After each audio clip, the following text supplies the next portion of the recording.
started and owned Odell's Furniture, and then moved and kind of got into some other furniture businesses, for example, Young's Furniture. And then he sold that several years ago. And when he bought this building about 10 and a half, 11 years ago, he'll tell you this story, and it's actually kind of funny. I've heard it about 50 times. He always makes mention that when he bought this, his children thought he was kind of a little crazy. Store, we're probably about the size of a high school, filled with new and used furniture. And then there are times when we first started, junk was kind of not necessarily offensive, but it was like, it's not junk. But now, a lot of the times when people call to say, hey, we're about the size of a high school, filled with new and used furniture, or just stuff, junk. Wherever we can find a spot for something, we just try to kind of fill it up with something.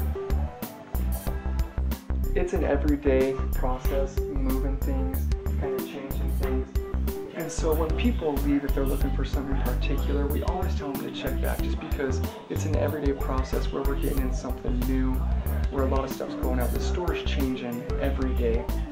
The designers and then the ladies that come in here, the way they type these pieces of furniture in with their houses and then their clients' houses, they just have a way of making it look absolutely beautiful.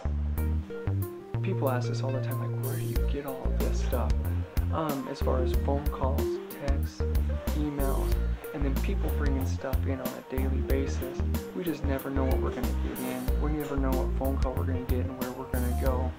So it really just kind of depends. Whatever we can see, I mean, maybe making $1 or $2 on, we try to get our hands on.